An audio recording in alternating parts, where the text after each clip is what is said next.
भारतीय भाषा परिवार अर्थात भारत और यूरोप के भाषा परिवार से किस तरह मैथिली भाषा का जन्म हुआ है, इसमें भारतीय भाषा परिवार को हम पढ़ेंगे। मैथिली विषय के अंतर्गत ये सबसे प्रथम टॉपिक है और इस पर तकरीबन प्रत्येक साल सवाल आते हैं कि भारतीय भाषा अलग अलग रूप में कि भारतीय भाषा परिवार में मैथिली का स्थान निरूपित करूँ, भारतीय भाषा परिवारक नाम के सार्थकता के सिद्ध करूँ, भारतीय भाषा परिवार की विशेषता की ये महत्व की अछि और सुनीति कुमार चटर्जी द्वारा महामहो उमेश मिश्र द्वारा देल गेल जे तर्क छनि भारतीय भाषा परिवार के तकरा उदाहरण में सहित व्याख्या करूँ, हुनकर तालिका के वर्णन करूँ। तो भारतीय भाषा परिवार में बेसिकली हम यही समझते हैं कि किस तरह से भारतीय भाषा के परिवार के विकास क्रम में मैथिली का जन्म हुआ है और यह किस तरह से अपने अलग अलग वर्षों में नए नए रूपों में विखंडन होकर के वर्तमान मैथिली भाषा के रूप तक यात्रा की है। तो बेसिकली इस भाषाओं के ऐतिहासिकताओं एक विकास क्रम को ही पढ़ना भारतीय भाषा परिवार के अंतर्गत हम समझते हैं। तो भारतीय भाषा परिवार में सबसे पहले हम देखते हैं कि ये वर्गीकरण करने के पीछे करय वाला भारत आ यूरोपक भाषा समानता के देखैत कहने छथिन मैक्स मुलर जो एक जर्मन के भाषाविद थे, उन्होंने कहे कि ये जो भारत की ऋग्वेद है, जबकि यहाँ पर की ऋग्वेद जो है ये उस समय की वैदिक संस्कृत में लिखा गया था। तो मैक्स मुलर ने कहा कि ये ऋग्वेद की जो भाषा है वैदिक संस्कृत है, ये भारतीय भाषा परिवार के ही भाषा है। तो मैक्स मुलर ने दूसरे शोध में भी ऐसे ही कहा कि जर्मन से भारत धरि पसरल होबाक कारण इंडो जर्मनी के नाम सेहो देलनि। किछु विद्वान एकर नाम इंडो कैंटिक सेहो रखलनि। बाद में भाषा वैज्ञानिक सभक सहमति से भारत से यूरोप धरि पसरल भाषा के इंडो यूरोपियन व भारतीय नाम पर प्रायः सहमति भेटल। तो भारत और यूरोप की भाषाओं से मिलकर किस तरह मैथिली का जन्म होता है आगे समझेंगे।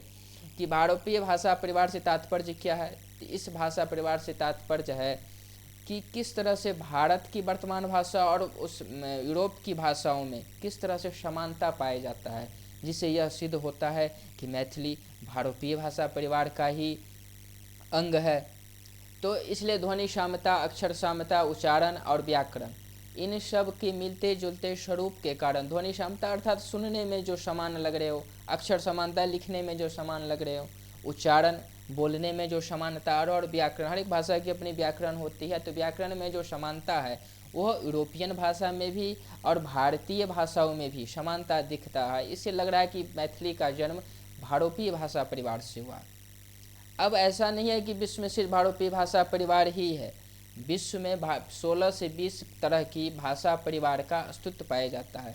लेकिन भारतीय भाषा परिवार का महत्व कुछ खास है, क्योंकि ये संपूर्ण महादेश में सबटा महादेश में 66% लोक द्वारा यही परिवारक भाषा के कोनो न कोनो रूप में बाजल जाइत अछि। अर्थात इसी भाषाओं को इसी भारतीय परिवार के भाषाओं को 66% लोक द्वारा संपूर्ण महादेश में पाया जाता है। विश्व के समस्त प्राचीन धार्मिक ग्रंथ, वैज्ञानिक ग्रंथ, खगोल व ज्योतिष ग्रंथ, साहित्यक काज आदि यही भाषाक परिवारक कोनो न कोनो भाषा में पाओल जाइत अछि। संगहि वर्तमान में प्रचलित अनेक समृद्ध भाषाक जन्म यही भाषा परिवार से भेल अछि, ताहि भाषा परिवार विशेष महत्व राखैत अछि। अर्थात हमने इसमें यही सीखा कि भारतीय भाषा परिवार का महत्व क्या है। तो महत्व यही है कि यह 16 से 20 जो भाषा परिवार विश्व में पाया जाता है उसमें से सबसे विस्तृत क्षेत्र में इन भाषा परिवार का अस्तित्व है, या जिससे कारण 66% लोग द्वारा इन भाषा परिवार की भाषाओं का उपयोग किया जाता है, बोलने में, रचना करने में, वैज्ञानिक ग्रंथ में, धार्मिक ग्रंथ में, प्राचीन खगोल व ज्योतिष ग्रंथ में। इन सब का साहित्य काम जो है सो भारतीय भाषा परिवार के ही किसी न किसी अंग रूप में काम कर रहे हैं। तो प्रचलित इसी तरह से ये भारतीय भाषा परिवार का बेसिकली महत्व हो गया कि क्या महत्व है। अब इसकी कुछ विशेषता देख सकते हैं कि भारतीय भाषा परिवार योगात्मक विभक्ति प्रधान भाषा होइत अछि। बहिर्मुखी विभक्ति प्रायः बहिर्मुखी होइत अछि, जो मूल शब्दक अंत में जुड़ैत अछि। अब ये विभक्ति और योगात्मक श्लेषात्मक हम लोग जब मैथिली व्याकरण पढ़ेंगे तब समझेंगे। अभी बस इस विशेषता को याद रखें, इसे हमें लिखना होता है परीक्षाओं में। यही पारिवारिक भाषा संयोग अवस्था से वियोग अवस्था जैसे अग्रसर होइत अछि। धातु शब्द प्रायः एकाक्षर होइत अछि। धातु शब्द में कृत एवं तद्धित प्रत्ययक संयोग सँ कतेको शब्द बनैत अछि। स्वर परिवर्तन सँ संबंध तत्वक परिवर्तन होइत अछि। समास दिस एहि परिवारक भाषा विशेष आग्रह देखबा लेल भेटैत अछि। तो इस भाषा परिवार की विशिष्टता हमने देखा कि योगात्मक विभक्ति प्रधान होते हैं, विभक्ति बहिर्मुखी होता है जो मूल शब्द के अंत में जुड़ता है, और इस भाषा संयोग अवस्था से वियोग अवस्था से अग्रसर होता है। अग्रसर अर्थात उस ओर बढ़ता है। धातु शब्द प्रायः एकाक्षर होता है। धातु शब्द आकार जो हम पढ़ते लट लकार लंग लकार, तो वही है कि एकाक्षर होता है। धातु शब्द कृत एवं तद्धित प्रत्ययक संयोग से कतेको शब्द बनते हैं, अर्थात शब्द बनने की प्रक्रिया इसकी विभिन्नता है जो कृत एवं तद्धित लग करके। स्वर परिवर्तन से संबंध तत्वक परिवर्तन होते हैं, अर्थात शब्द के परिवर्तन से संबंध तत्व का परिवर्तन होता है कि बड़ा है, छोटा है, आदर है, अनादर भाव में हम सब वाक्य बना रहे हैं। समास देश परिवारक भाषा विशेष आग्रह देखा और समास का इसमें प्रधानता देखने को मिलता है। भारोपीय भाषा परिवार का मूल भाषा, अब इस भाषा भारोपीय भाषा परिवार का अस्तित्व 2500 ईसा पूर्व में मानल जाती है, अर्थात 2500 ईसा पूर्व में इसकी भाषा का अस्तित्व था। लेकिन 1800 आते आते इस भाषा में 14टा शाखा में विभक्त हो जाती है। ये शाखा अपने भारत से यूरोप तक के विभिन्न क्षेत्र में 14टा शाखा 14 रूप में यह भाषा विभक्त हो जाता है, और जिसमें से भारत ईरानी शाखा जो 1200 ईसा पूर्व में आबैत आबैत इहो शाखा 2 भाग में विभक्त हो जाती है। लेकिन इसी 14टा शाखा में से इसी 14 शाखा में से भारत ईरानी शाखा जो है वो 1200 ईसा पूर्व तक आते आते 2 भाग में विभक्त हो जाता है। एक ईरानी शाखा, दूसरी भारतीय आर्य शाखा। अब ईरानी शाखा कौन सा है? जो पश्चिमी एशियाई देशों में की जो ईरान है, मध्य पाकिस्तान है, तो इन सब क्षेत्रों की जो भाषा थी वो ईरानी शाखा। लेकिन जो हिंदू कुश पर्वत पार करके इधर आ गए वो भारतीय आर्य शाखा कहलाए। अब भारतीय आर्य शाखा मूल शाखा वैदिक संस्कृत था। अब भारत की जो प्राचीनता थी, वेद वेदांग की रचना हुई थी, उसकी भाषा संस्कृत थी, इसीलिए वैदिक संस्कृत कहा गया। जो भारतीय आर्य शाखा की मूल शाखा है, अर्थात जो हिंदू कुश पर्वत पार करके आर्य जो आए और कुछ ईरान में रह गए वो ईरानी शाखा के भाषाओं का उपयोग किए, और जो हिंदू कुश पर्वत पार करके भारतीय महाद्वीप में आए उन्हें वैदिक संस्कृत उन्हें ईरानी भारतीय आर्य शाखा के अंतर्गत रखा गया। तो भारतीय आर्य शाखा की मूल शाखा वैदिक संस्कृत व छांदस होते जाहि से भारतीय आर्य शाखा के क्रमिक विकास भेल। तो किस तरह से भारतीय आर्य शाखा से मैथिली तक की यात्रा है, यहाँ से शुरुआत होती है। दोसर देश के विद्वानक मानता है जे भारोपीय भाषा परिवार मूलतः 2 शाखा में विभक्त है, सेंटुम आ केंटुम। तो सेंटुम आ केंटुम बेसिकली सेंटुम भारतीय आर्य भाषा के लिए बोला जाता है, और केंटुम यूरोपीय भाषाओं के लिए बोला जाता है। केल्टो शब्द जो एक इटालियन शब्द है, जो जहाँ सेंटुम शब्द एशिया से और केंटुम भाषा के यूरोपीय भाषा के विकास अछि। जतोधरि भारोपीय भाषा परिवार में मैथिली के रखबाक प्रश्न छै, एहि संदर्भ में विद्वान लोग अपन अलग अलग मत रखने छथिन। अब विद्वान सबकी भाषाविद सबकी मत सब समझते हैं कि किस तरह से भारोपीय परिवार का विखंडन हुआ और मैथिली भाषा बनने तक इनकी यात्रा जारी रहा। अब यहाँ पर सुनीति कुमार चटर्जी ने इस तरह से भारोपीय भाषा परिवार में से भारतीय आर्य भाषाओं का और मैथिली का जन्म होता है। इस तरह से बांटा है कि भारोपीय भाषा परिवार की जो शाखा थी लुटनिक, हम लोग बोलते हैं लैटिन शब्द, तो ये पश्चिमी देशों की एक क्षेत्र विशेष की भाषा को लुटनिक कहा गया। केल्टिक ये भी एक यूरोपियन लोगों के क्षेत्र की स्थानीय भाषा थी। इटली की स्लाव ग्रीक, यूरोपियन की ग्रेगोरियन कैलेंडर हम लोग उपयोग करते हैं, ग्रीक साम्राज्य का भाषाओं थी। आर्यन चूँकि यूरोप से लेकर के ईरान आए, ईरान से फिर हिंदू कुश पर्वत पार करके भारतीय महाद्वीप में आए, तो वहाँ से यहाँ तक फैले हुए आर्यन की जो भाषा थी उसे आर्यनीय कहें। और इंडो ईरानी, लेकिन इंडो ईरानी से जो एक ईरानी आर्य जो पश्चिमी एशिया में रह गए, जो पश्तू, प्राचीन फारसी, पठलनी और पारसिक बेलूची। ईरानी आर्य अर्थात ईरान में जो रह गए आर्य, उनकी जो भाषा थी वो ईरानी आर्य कहलाए। पश्तून वहाँ की जनजाति है, उनके द्वारा बोले जाने वाली भाषाओं को पश्तू कहा गया। प्राचीन फारसी, चूँकि मुस्लिम बहुल क्षेत्र है तो वहाँ पर हिंदू उर्दू और फारसी भाषाओं का था, तो वहाँ पर प्राचीन फारसी का जन्म फिर से यही ईरानी आर्य शाखाओं से होता है। पटलनी, वहाँ पर भी पटलनी भी एक जनजाति है, उनकी बोले जाने वाली भाषा को पटलनी कहा गया। पारसिक बेलूची, पारसिक जो कि ईरान में है, और बेलूची जो ईरान और पाकिस्तान के सीमांत क्षेत्र में के लोगों द्वारा बोले जाने वाले बेलूची शब्द को, जो बाद में बलूचिस्तान प्रांत बना पाकिस्तान का। तो पारसी जो ईरान में थे, जो बाद में पलायन करके गुजरात में कितने सारे पारसी आए, भारत में काफ़ी समृद्ध थे, उनकी व्यावसायिक और बिजनेसमैन कहे जाने वाले पारसी सब आए। आप एक का नाम काफ़ी प्रसिद्ध है, अगर जानते हैं तो प्लीज़ कमेंट में आप बताइए। दूसरा इंडो ईरानी के बाद ईरानी आर्य और भारतीय आर्य। भारतीय आर्य में वैदिक संस्कृत, जब भारतीय आर्य का विखंडन शुरू हुआ तो फिर वैदिक संस्कृत जिसमें वेद वेदांग की रचना हुई। फिर वैदिक संस्कृत के बाद प्राकृतिक भाषाओं का अस्तित्व पाया जाता है, क्योंकि किसी भी एक समय में ना दो तरह की भाषा किसी भी क्षेत्र में पाया जाता है। एक पढ़े लिखे लोगों की, श्रेष्ठ लोगों की, जिसमें व्याकरणिक पुट होता है तो कठिन भाषा होता है, लेकिन उस कठिन भाषाओं को बोलने के लिए जन सामान्य व्यक्ति अक्सर कठिन शब्दों को छोड़ देते हैं और एक नवीन जन भाषा को जन्म देते हैं। लेकिन नवीन जन भाषा को जन्म देने से किसी भी रचनाकार उन भाषाओं को में अपनी रचना करना चाहते हैं जिससे लोगों द्वारा उपयोग किया जाता है, ताकि उनकी रचना लोकप्रियता हासिल कर सके। इसीलिए जो वैदिक संस्कृत जो लोगों को आसानी से बोलने में लगा, उस संस्कृत को तोड़ मरोड़ के बोल के प्राकृत जैसी जनभाषा का विकास हुआ। तो वैदिक संस्कृत का नया रूप निकल के आया प्राकृत। फिर उसके बाद उसी प्राकृत से मैथिली, हिंदी, गुजराती आदि भाषाओं का जन्म हुआ। तो ये सुनीति कुमार चटर्जी ने इस तरह से तालिका दे करके भारतीय भाषा परिवार में मैथिली का जो है इस तरह से उत्पत्ति हुआ, ये इसका अब और भी भाषाविद जैसे कि महामहो उमेश मिश्र तालिका है, ये उमेश मिश्र जी तालिका दिए हैं कि भारतीय भाषा से आर्य निकला, आर्यन भाषा निकला। आर्य फिर वही आर्य जो ईरान से लेकर के भारत तक थे, फिर आर्य जो एक ईरान तरफ बढ़ गए और हिंदू कुश पर्वत पार करके आए, उसे भारतीय आर्य कहें। तो भारतीय भाषा से आर्यन भाषा निकले, फिर आर्यन से भारतीय आर्य निकले और भारतीय आर्य से फिर मौखिक वैदिक उपभाषा सब।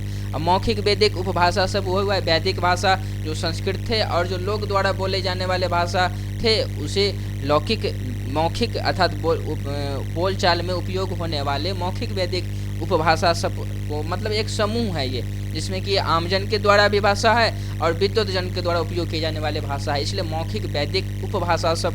अब इसी से प्राकृत निकला जो आमजन अपने आसानी से बोलने के लिए उपयोग करते हैं, तो प्राकृत निकला। अब प्राकृत का अलग अलग रूप में या अपने अलग अलग रूप में ही भाषाओं देखने को मिलता है। दक्षिण प्राकृत, प्राची प्राकृत अर्थात पूर्वी प्राकृत, मध्य देशीय प्राकृत, प्रतीच प्राकृत, उदिच प्राकृत। ये प्राकृत पूरे भारत को बांट दिया। दक्षिण के प्राकृत में, प्राची पूर्वी प्राकृत में, मध्य देशीय प्राकृत में, प्रतीच अर्थात पश्चिम प्राकृत में और उदिच अर्थात उत्तरी प्राकृत में। यह प्राकृत सब अलग अलग रूप में थे, लेकिन फिर से वह मैथिली की जो यात्रा है वो प्राची प्राकृत से शुरू होता है। तो प्राची प्राकृत से शुरू होकर के प्राच प्राकृत, फिर जब आमजन लोग दूसरे नवीन बोली जन भाषाओं का अपने बोलचाल में उपयोग करते हैं, तो प्राची प्राकृत का विखंडन हो जाता है अर्धमागधी और मागधी के रूप में। तो अर्धमागधी में मैथिली और छत्तीसगढ़ी जैसी भाषाओं का जन्म होता है, और मागधी से फिर उत्तर पूर्वीय, दक्षिण पूर्वीय, मध्यवर्ती और पश्चिमीय, जिसमें से मध्यवर्ती में बांग्ला, मैथिली, मगही और पश्चिमी में भोजपुरी भाषाओं का जन्म होता है। तो इस तरह से किस तरह से प्राच्य प्राकृत के अंतर्गत महामहो उमेश मिश्र भी मैथिली के जन्म को स्थापित करते हैं, और भारतीय आर्य के अंतर्गत सुनीति कुमार चटर्जी मैथिली के जन्म को प्रमाणित करते हैं। अब ग्रियर्सन जो कि अंग्रेज के अधिकारी थे और बिहार के क्षेत्र में इनकी ड्यूटी लगी हुई थी, तो इन्होंने भाषा की बारे में रुचि दिखाते थे, इस पर पढ़ते लिखते थे बेचारे। इन्होंने अपने तरफ से तालिका दे करके और बिहारी भाषा के अंतर्गत मैथिली को रखे, इस तरह से बांट के कि भारतीय भाषा परिवार से संस्कृत आर्य भाषा परिवार निकला, और संस्कृत आर्य भाषा परिवार से वैदिक भाषा निकला जिसमें वेद वेदांग की रचना हुई। फिर उस वैदिक संस्कृत के बाद प्राकृत निकला, और प्राकृत सब प्रकार प्राकृत शब्द अर्थात वही प्राकृत अपने अलग अलग क्षेत्र में दक्षिणार्ध प्राकृत, प्राच प्राकृत, प्रतीच प्राकृत, उदिच प्राकृत, इस तरह से अलग अलग क्षेत्र में जो छात्र उन सबको प्राकृत शब्द कहते हैं। फिर अपभ्रंश शब्द, फिर उन सभी क्षेत्रों में फिर नवीन जो बोली जन्म ले लेते हैं आमजन के अपनी सरलता के कारण उसे फिर अपभ्रंश भाषा का जन्म होता है। तो प्राकृत सबसे अपभ्रंश होता है। फिर उससे आधुनिक भारतीय आर्य भाषा, जिसके कारण पूरे भारत को ये उत्तर पश्चिमी अर्थात गुजरात, राजस्थान, दक्षिणी अर्थात नीचे दक्षिण भारत के क्षेत्र, पूर्वीय में उड़िया, बांग्ला, बिहारी, मध्यवर्गीय में ये मध्य प्रदेश क्षेत्र, और पश्चिमी में फिर ये आगे राजस्थान, गुजरात, उत्तरीय में फिर उत्तर हिमाचल प्रदेश, उत्तराखंड और यूपी जैसे क्षेत्र राज्य आ गए। तो पूर्वीय के अंतर्गत उड़िया, बांग्ला, बिहारी, जिसमें से बिहारी के अंतर्गत ये उन्होंने मैथिली भाषा के अस्तित्व को स्वीकार किए। तो ग्रियर्सन इस तरह से भारतीय भाषा परिवार में मैथिली की उत्पत्ति को अपनी तालिका दे करके सिद्ध करते हैं। अब इन सभी तालिकाओं को, उमेश मिश्र के तालिका को, ग्रियर्सन के तालिका को, सुनीति कुमार चटर्जी के तालिका को, तीनों को तालिका देखने के बाद एक बात इन तीनों तालिका में कॉमन है कि ये सभी के सभी मैथिली को पूर्वी व प्राच्य भाग में क्रमिक विकास को सिद्ध करते हैं। सब ने इसी प्राच्य से हो करके ही मैथिली के जन्म को अपनी तालिका में सिद्ध करते हैं। अब नव भारतीय आर्य भाषायिक प्रवेश में विकसित भाषा थी जखन 1200 ईसा पूर्व में आर्य लोकन छांदस व ऋग्वेदिक भारतीय प्रवेश में अला तो 1000 ईस्वी धरि वैदिक संस्कृत, लौकिक संस्कृत, मुख्य भाषा संस्कृत के विकसित होते पाओल गया। जब हिंदू कुश पर्वत पार करके आर्य सबका भारतीय महाद्वीप में आगमन हुआ तब यहाँ पर देखा गया कि ऋग्वेदिक संस्कृत 3 रूप में थे। संस्कृत का एक वैदिक संस्कृत, एक लौकिक संस्कृत जो लोगों द्वारा बोलचाल में उपयोग किया जाता था, और एक मुख्य भाषा संस्कृत जो कि निम्न जाति के लोगों द्वारा बोला जाता था। तो 3 तरह के संस्कृत का अस्तित्व था। लेकिन जब महाजनपद काल, महाजनपद कितने थे? 18 महाजनपद थे। महाजनपद का काल कौन सा है आप कमेंट करके बता सकते हैं, ताकि जिनके नहीं पता है उन्हें पता लग जाए। 18 महाजनपद, जब महाजनपद का काल आया तो इसे आते आते आर्य सभक प्रसार विशाल क्षेत्र में भेल आ प्रसारक संग संग संस्कृतक प्रभाव कम पड़त चल गेल आ स्थानीय जनभाषाक प्रभाव बढ़ल। अब यहाँ पर भी वही हो रहा है कि कोई भी कठिन भाषाओं को आम जन तोड़ देते हैं और आसानी से नवीन भाषा का जन्म देते हैं।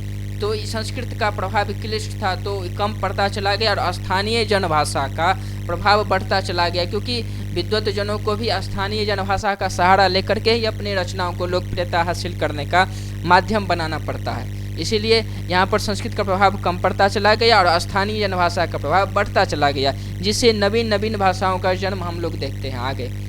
स्थानीय जनभाषा के प्रभाव से विकसित भाषा का कारण यह भाषा का नाम प्राकृत पड़ल। अब वही संस्कृत के बाद फिर प्राकृत का आता है, हम लोग तालिका में पढ़ें। जे 6वीं शताब्दी में प्राचीन प्राकृत पाली में गौतम बुद्ध धर्मक प्रसार केलन तो अर्धमागधी प्राकृत में महावीर यही कारण 500 ईसा पूर्व धरि आबैत आबैत प्राकृतक 5टा शाखाक कल्पना कयल जाइत अछि। अब यहाँ पर देखिए फिर गौतम बुद्ध ने उसी पाली भाषा जो प्राकृत की एक भाषा थी उसी को अपना करके अपना धर्म अपनी गौतम बौद्ध धर्म की लोकप्रियता हासिल करने का प्रयास किया। तो इसी पाली भाषा को अपनाई उन्होंने। और फिर अर्धमागधी को महावीर ने 500 ईसा पूर्व में अर्थात 1000 ईसा पूर्व धरि वैदिक, लौकिक, मौखिक संस्कृति के बाद जो प्राकृत भाषाओं का प्राकृत का जन्म होता है तो फिर उस वही काल 500 ईसा पूर्व हो जाता है और उसी टाइम गौतम बुद्ध और महावीर जैन का अस्तित्व मिलता है, जिन्होंने अर्धमागधी को और प्राकृत के पाली भाषा को अपने धर्म की प्रचार के लिए उपयोग करते हैं। अब लेकिन प्राकृत के वही क्षेत्रीय अनुसार अलग अलग रूप देखने को मिलता है। उदिच अर्थात उत्तर, दक्षिणात अर्थात दक्षिण, प्राच्य अर्थात पूर्व, प्रतीच अर्थात पश्चिम और मध्य देशीय। पुनः 300 धरि आबैत आबैत प्राकृत सभक समृद्ध भाषा बनि गेला पर क्षेत्र में अपभ्रंश भाषा का जन्म भेल। अब जिस तरह से प्राकृत का जन्म हुआ था संस्कृत से, ठीक उसी तरह से सभी प्राकृत के 5 क्षेत्र में ऐसे ही अपभ्रंश देखने को मिला। उत्तरीय अपभ्रंश, दक्षिणी अपभ्रंश, मध्य देशीय अपभ्रंश, पूर्वी अपभ्रंश और पश्चिमी अपभ्रंश। और लगभग 1000 ईस्वी धरि आबैत आबैत प्राच्य अपभ्रंश शाखा 2टा शाखा में विभक्त भेल, अर्धमागधी आ मागधी शाखा। लेकिन वही फिर पूर्वी अपभ्रंश की शाखा से मागधी और अर्धमागधी शाखा का विभक्त होना महत्वपूर्ण है, क्योंकि इसी शाखा में मैथिली का जन्म होता है। तो अपने को बेसिकली मैथिली विषय के लिए इसे पढ़ना है तो वो ध्यान रखना है। वही में मागधी शाखा से पूर्वी अवहट्टक जनभाषा के रूप में उभरल एकटा युगांतकारी घटना है। वही में अब इसी मागधी शाखा से अवहट्ट की रचना होती है। प्राकृत से अपभ्रंश, अपभ्रंश से अवहट्ट। और अवहट्ट रचना एक युगांतकारी घटना क्यों कहा गया? क्योंकि अवहट्ट को ही विद्यापति ने देशील बैना कह के इसमें कई सारे रचना किए और अवहट्ट की रचना के कारण मैथिली की उस समय में अस्तित्व को स्वीकार किया गया। इससे पता चलता है कि हड़प्पी भाषा परिवार से ही मैथिली का जन्म हुआ है। यही अवहट्ट के विद्यापति देशील बैना के नाम दिलन आ मिथिला प्रदेश में अवहट्ट जनभाषाक मैथिलिक स्वीकार्यता आधार पर बनल, जाहिसँ हड़प्पी भाषा परिवार में मैथिलिक उचित स्थान प्रमाणित होइत अछि। एकरा एकटा सर्वमान्य तालिका। अब हमने महामहेश उमेश मिश्र की तालिका को देखें, सुनीति कुमार चटर्जी की तालिका को देखें, गियर्सन को तालिका को देखें, लेकिन आप एक ऐसी तालिका को हम ये प्रस्तुत करने जा रहे हैं, इस तालिका पर सभी भाषा विद्वान, चाहे वो यूरोप के हो चाहे वो भारत के हो, इन सभी ने इस पर अपनी अपनी सहमति दी है कि ये जो तालिका है ये सर्वमान्य है, सर्वस्वीकार है। तो अपने को भाषाविद के भी तालिका को लिखना है और ये सर्वमान्य तालिका भी लिखना है, जो आगे मैथिली की उत्पत्ति और विकास कैसे हुआ इसमें भी ये तालिका का उपयोग होगा। इसलिए इसे अच्छे से समझ लीजिए। भारतीय भाषा परिवार जो 2500 ईसा पूर्व में अस्तित्व में आया था, ये पहले भी बता चुके हैं, लेकिन इसे विखंडन होकर भारत ये 14टा शाखा में विभक्त हो जाता है और इसमें से भारत ईरानी शाखा जो 1800 ईसा पूर्व में आते हैं, वही भारत ईरानी शाखा में से ईरानी शाखा ईरान की तरफ पश्चिम एशिया की तरफ बढ़ा जाते हैं, और दूसरा जो 1200 ईसा पूर्व में भारतीय आर्य भाषा जो हिंदू कुश पर्वत पार करके आर्य लोग आई, उन लोगों की भाषा थी, तो 1200 ईसा पूर्व में भारतीय आर्य भाषा का जन्म होता है। अब भारतीय आर्य भाषा को अपने को पढ़ना है, ईरानी नहीं पढ़ना है, क्योंकि मैथिली की तरफ आना है। तो भारतीय आर्य भाषा जो 1200 ईसा पूर्व में थे, उनसे चार तरह की भाषाओं का उपयोग है। एक वैदिक संस्कृत, मुख्य भाषा संस्कृत, लौकिक संस्कृत। जब आर्य लोग आए तो ये 3 तरह की संस्कृत तो थे ही, लेकिन इसी में प्राकृत का भी जन्म होता है। कब? 500 ईसा पूर्व से 300 ईसा पूर्व के बीच। अब इन भारतीय आर्य भाषाओं का विखंडन होकर के जो प्राकृत निकला, जो 500 ईसा पूर्व से 300 ईसा पूर्व में, जिसमें गौतम बुद्ध और महावीर जैन ने अपने धर्म प्रसार के लिए इन भाषाओं का उपयोग किया, उसी को अलग अलग क्षेत्र अनुसार दिया गया। जैसे प्रतीच प्राकृत पश्चिम का प्राकृत, उदिच प्राकृत उत्तर का प्राकृत, प्राच प्राकृत पूर्व का प्राकृत, मध्य देश प्राकृत मध्य भारत का प्राकृत, और दक्षिणार्ध प्राकृत दक्षिण भारत का प्राकृत। इसमें से अपने को प्राच प्राकृत की तरफ बढ़ना है, क्योंकि मैथिली की विकास को समझना है। तो प्राच प्राकृत जो 300 ईसा पूर्व में प्राच प्राकृत से प्राच अपभ्रंश का जन्म होता है, अपभ्रंश से फिर अभट्ट का, और फिर अभट्ट से मैथिली का, इसलिए प्राच प्राकृत से प्राच अपभ्रंश 300 ईसा पूर्व में विखंडन होता है। और प्राच अपभ्रंश से 2 शाखा निकलता है, एक अर्धमागधी और एक मागधी। अब ये अर्धमागधी और अर्धमागधी काफ़ी महत्वपूर्ण है, क्योंकि यहीं पर हमें मैथिली के जन्म होते हुए दिखते हैं। अर्धमागधी प्राकृत, अर्धमागधी अपभ्रंश जो पश्चिमी अभट्ट, अर्थात ये देश के पश्चिमी अवधी, हिंदी, छत्तीसगढ़ी, भोजपुरी, पौराणिक जो बज्जी संघ थी जिसके अंतर्गत वर्तमान में मिथिला क्षेत्र आता है, उसके पश्चिम में अवधी, हिंदी, छत्तीसगढ़ी, भोजपुरी, और पूर्वी अभट्ट जो मागधी प्राकृत से मागधी अपभ्रंश, और उससे पूर्वी अभट्ट। पूर्वी अभट्ट में मैथिली, बांग्ला, असमी, उड़िया, मगही, या उत्तर पूर्वी भारत के, और उत्तरी मैथिली, बांग्ला, असमी, उड़िया, मगही, ये पूर्वी अभट्ट के अंतर्गत ये मैथिली भाषा का जन्म होता है। इससे पता चलता है कि किस तरह से 2500 ईसा पूर्व भारतीय भाषा परिवार से पूर्वी अभट्ट तक आते आते मैथिली भाषा का अस्तित्व पाया जाता है। इससे यह प्रमाणित होता है कि भारतीय भाषा परिवार से ही मैथिली का जन्म हुआ है, और भारतीय भाषा परिवार में ही मैथिली का स्थान निरूपित होता है। इससे हम लोग ये समझ सकते हैं कि भारतीय भाषा परिवार में मैथिली का स्थान निरूपित करो, तो यहाँ पर हम ये लिख सकते हैं